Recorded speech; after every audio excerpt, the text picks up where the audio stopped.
آپ کو تربیت نہیں ملے گی، وہاں آپ کے اخلاق اچھے نہیں ہوں گے۔ یہ جو مکاتب ہیں دیکھنے کے اندر جو ہے بالکل معمولی سا ہے، اس کی اہمیت کو ہم لوگ جانتے نہیں۔ میرے محترم بزرگوں اور دوستو، جس طریقے سے بچوں کے اوپر یہاں محنت ہوتی ہے، یہاں بچوں کو سکھلایا جاتا ہے، آدمی سوال کرتا ہے کہ پھر بچے بگڑ کیوں رہے ہیں؟ بچوں کے اندر غلط ماحول کیسے پیدا ہو رہا ہے؟ میرے محترم بزرگوں اور دوستو، اس کے ذمہ دار ہم اور آپ ہیں۔ بچوں کے بگڑنے کے لیے گھر کا ماحول صحیح ہونا ضروری ہے۔ بچوں کے سدھرنے کے لیے گھر کا ماحول صحیح ہونا ضروری ہے، اور بچوں کے سدھرنے کے لیے پاس پڑوس والوں کا ماحول صحیح ہونا ہے، اور بچوں کے سدھرنے کے لیے محلے کا ماحول صحیح ہونا ہے۔ اگر یہ تین ماحول صحیح ہیں، یعنی گھر کا ماحول بھی صحیح ہے، پاس پڑوس والوں کا ماحول بھی صحیح ہے، اور محلے کا ماحول بھی صحیح ہے، تو بچہ جب بگڑ کے بھی آئے گا تو یہاں سدھر جائے گا۔ اور اگر بچہ ولی بن کے آئے گا اور یہ تینوں ماحول ٹھیک نہیں ہے تو بچہ وہاں آ کر کے بگڑ جائے گا۔ تو اس لیے میرے محترم بزرگوں اور دوستو، بچوں کے سدھرنے سے پہلے ہمیں اور آپ کو یہ نیت کرنی چاہیے کہ پہلے ہم سدھریں۔ آپ سدھریں گے، آپ کے گھر کے احباب سدھریں گے، انشاءاللہ اللہ کی ذات سے امید ہے کہ آپ کا بچہ ضرور سدھرے گا۔ ہماری خواہش ہوتی ہے کہ ہمارا بچہ قرآن پڑھنے والا بن جائے، ہماری خواہش ہوتی ہے کہ ہمارا بچہ نمازی بن جائے، ہماری خواہش ہوتی ہے کہ ہمارا بچہ ہر وقت ہاتھ میں تسبیح لے، لیکن ہم نے اپنے بارے میں کبھی نہیں سوچا ہے کہ میں بھی نمازی بن جاؤں، میں بھی قرآن کریم کی تلاوت کرنے والا بن جاؤں، میں بھی ذکر و اذکار کرنے والا بن جاؤں۔ خواب تو بہت اچھا دیکھ رہے ہیں لیکن اپنے بارے میں کوئی فیصلہ نہیں کر رہے ہیں۔ تو پھر ماحول کیسا بنے گا؟ ماحول کے اندر سدھار کیسے آئے گا؟ گھر کے اندر بچے کیسے سدھریں گے؟ تو اس لیے ہماری اور آپ کی ذمہ داری بنتی ہے، ماں باپ کی ذمہ داری بنتی ہے کہ پہلے وہ سدھریں۔ اگر وہ سدھر جائیں گے تو ان کے بچے خود بخود سدھر جائیں گے۔ اگر وہ سدھر جائیں گے تو بچے خود بخود سدھر جائیں گے۔ میرے محترم بزرگوں اور دوستو، ہم لوگ اتنے بے حس ہو گئے ہیں اور بے فکر ہو گئے ہیں کہ اسکول کی تعلیم کے لیے اتنا زور لگاتے ہیں، ہم بچوں کو تیار کرتے ہیں، اس کو نہلاتے ہیں، دھلاتے ہیں، اس کے سر میں تیل لگاتے ہیں اور اس کو یونیفارم پہناتے ہیں، اور پھر اس کو تمام کام چھوڑ کر کے جو ہے اسکول تک پہنچانے جاتے ہیں۔ کیا ہم دین کے کام کے لیے اور اس تعلیم کے لیے جو دنیا میں بھی ہم کو فائدہ پہنچائے اور آخرت کے اندر بھی ہم کو فائدہ پہنچائے، یہاں دنیا کے اندر بھی جو ہے ماں باپ کی عزت کو جو ہے ماں باپ کی عزت کو بڑھائے، اور آخرت کے اندر مرنے کے بعد بھی جو ہے وہ تعلیم جو ہے ماں باپ کے مقام اور مرتبے کو بڑھائے؟ کیا ہم نے اس تعلیم کے بارے میں اتنی فکر کی ہے یا نہیں کی ہے؟ خود غور کیجئے، سوچئے۔ تنہائی کے اندر بیٹھ کر کے جو ہے گریبان کے اندر جو ہے جھانک کر کے دیکھیے کہ دنیاوی تعلیم کے لیے، میرے محترم بزرگوں اور دوستوں، بات بری لگے گی، دنیاوی تعلیم ہے اور اس کا منافع ملے یا نہ ملے کوئی گارنٹی نہیں ہے۔ دنیاوی تعلیم کا منافع، اس کا فائدہ مل بھی سکتا ہے اور نہیں بھی مل سکتا ہے۔ یعنی جو ہے بچے کو آپ نے گریجویٹ بنایا، بچے کو آپ نے جو ہے ڈگری والا بنایا، اب وہ بچہ آپ کی خدمت کرے یا نہ کرے یہ گارنٹی کی چیز نہیں ہے، لیکن دینی تعلیم کے اندر دنیا کے اندر بھی گارنٹی ہے اور آخرت کے اندر بھی گارنٹی ہے۔ دنیا کے اندر اگر بچہ آپ کا سدھر جاتا ہے تو آپ کے پاس پڑوس والے جو ہے آپ کی تعریف کرتے ہیں، ہر جگہ جو ہے آپ کے بچے کا تذکرہ کرتے ہیں کہ ہمارے محلے کے اندر فلاں بچہ ہے، ان کے ماں باپ بہت اچھے ہیں اور ان کے بچے بہت اچھے ہیں، بہت اچھے اخلاق والے ہیں، ماں باپ کی تعریف ہوتی ہے۔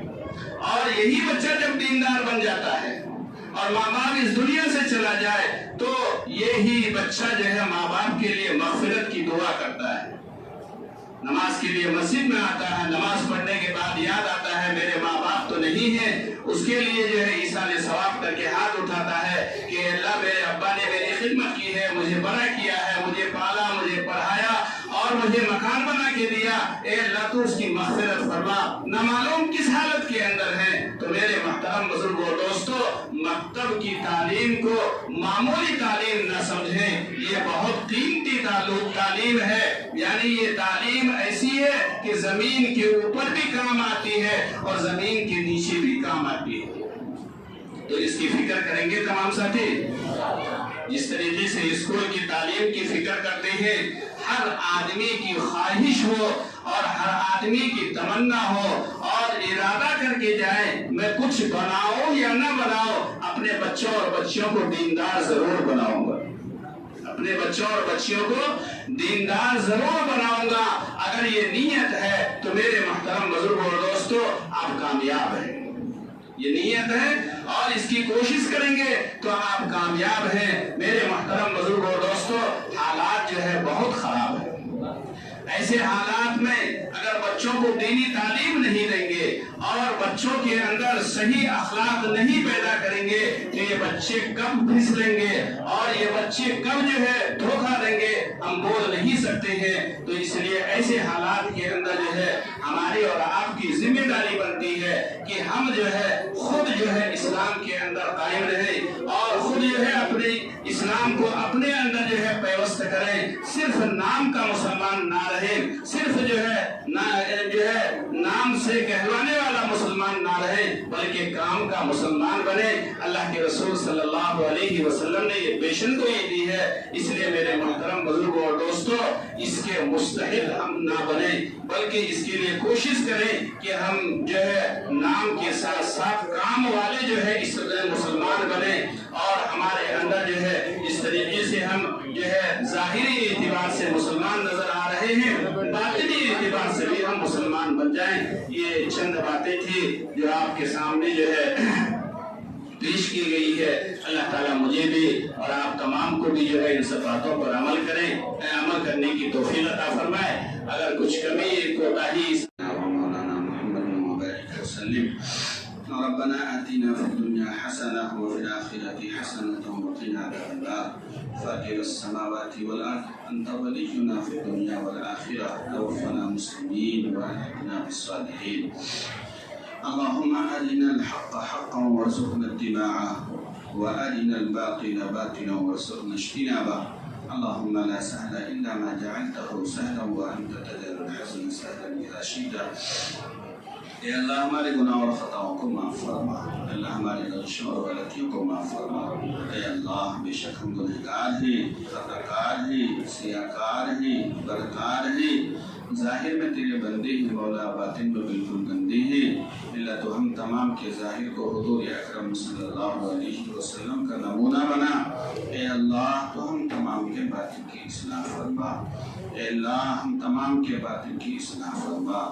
اللہ جس طریقے سے ہم لوگ اپنے ظاہر کو سجاتے ہیں، سنوارتے ہیں، اے اللہ ہم تمام کو اپنے باطن کو سجانے کی، سنوارنے کی توفیق عطا فرما۔ اے اللہ واقعی ہم اے اللہ گنہگار ہیں، اے اللہ اپنے گناہوں کا اقرار کرتے ہیں۔ اے اللہ تو ہمیں ایسا دوست و احباب مہیا فرما جو ہمیں گناہوں سے بچانے والا ہو۔ اے اللہ ہر وہ کام جس سے تیری ناراضگی کا سبب بنے اللہ تو ہم تمام کی حفاظت فرما۔ اللہ ہر وہ کام جس سے اے اللہ تیرے غصے کا سبب بنے اللہ ہماری حفاظت فرما۔ اللہ ہر وہ کام جو تیری رضا کا سبب بنے ہم تمام کو کرنے کی توفیق عطا فرما۔ اللہ ہم تمام کو کرنے کی توفیق عطا فرما۔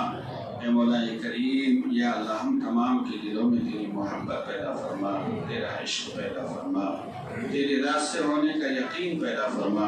اللہ غیب کی یقین کو ہمارے دلوں سے ختم فرما۔ اللہ خالص تیری محبت پیدا فرما۔ اللہ ہمیں جو بیمار ہیں شفا عطا فرما، جو پریشان حال ہیں ان کی پریشانیوں کو دور فرما، جو لوگ مصیبت عطا ان کی مصیبتوں کو ختم فرما۔ اللہ جن کے گھروں میں بیماریاں ہیں وہ پریشان ہیں اے اللہ ان کی پریشانیوں کو دور فرما۔ اے مولا کریم ہونے والے آج کی اس جلسے کو قبول فرما۔ اے اللہ محنت کرنے والوں کی محنت کو قبول فرما۔ اللہ یہاں کے ذمہ داروں کو قبول فرما۔ اے مولا کریم اس مسجد کو آباد فرما، اللہ اس مسجد کو آباد فرما، اللہ مسجد کو آباد کرنے کی شکلیں اور صورتیں پیدا فرما۔ اے مولا کریم جو احباب مسجد کے آباد کرنے کی فکر میں لگے رہتے ہیں، اللہ ان کی عمروں میں برکت عطا فرما، ان کو صحت و تندرستی عطا فرما، ان کی پریشانی کو دور فرما، اے اللہ ان کے مسائل کو حل فرما، اللہ ان کی مدد فرما، اللہ ان کی مدد فرما۔ اللہ اس جلسے کے انعقاد کے لیے اللہ جن احباب نے جس چیز کے اندر بھی حصہ لیا ہے اللہ تمام کو قبول فرما، تمام کی محنتوں کو قبول فرما، بچوں کے انعامات کے لیے اور جو ہے تمام ساتھیوں کے کھانے پینے کے لیے جو ساتھی جو ہے اس میں حصہ لیے ہیں اور جو محنت کر رہے ہیں اللہ ان تمام کو اے اللہ ان تمام کی محنتوں کو قبول فرما، اللہ ان تمام کو دیندار بنا، پرہیزگار بنا، متقی بنا، اے اللہ مسجدوں میں آنے والا بنا، اے اللہ مسجدوں میں آ کر تیرے سامنے سر جھکانے والا بنا۔ اے مولا کریم یا اللہ جن بھائیوں نے دعاؤں کے لیے کہا یا لکھا ہے ادا کیا ان تمام کی جائز مرادوں کو پورا فرما، ہماری ان ٹوٹی پھوٹی دعاؤں کو محض اپنی فضل و کرم سے قبول فرما۔ صلی اللہ تعالی علی خیر خلقہ محمد وعلی آلہ واصحابہ اجمعین برحمتک یا ارحم۔